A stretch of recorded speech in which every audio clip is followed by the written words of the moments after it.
Today we're here at Flat Lick Stream Valley Park in Chantilly, and we're here celebrating the completion of stream restoration projects that have gone here for the last several years. And to do that, we were having a trout fishing day. So we've got fish that we purchased from a hatchery, and the focus is really on young people.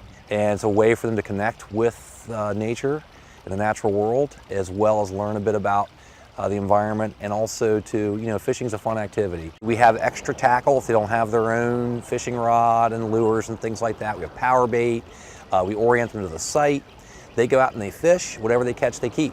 Some people have never fished before. Some are very avid. And what's neat is the avid fishermen are helping the people who are less familiar and new to fishing. Fairfax County is required to do projects to help clean our water and improve the condition of our streams.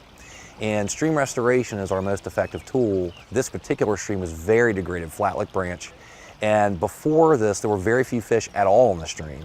There was lots of trash and a lot of degraded areas. But now the stream is flowing much cleaner, and there are fish that, even not just the fish we stocked, obviously, but there are native fish that are populating this stream again.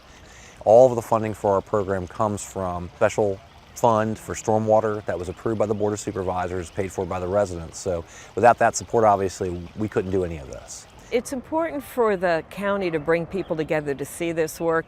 I know before I was a supervisor, I really had no idea that the county was responsible to make sure that our streams worked well. And so most people just live their lives. They don't understand all the things that go into what their taxes pay for. And this is a great way for them to see that we care about our environment and we're going to provide the right services so that we have a safe, clean place to live.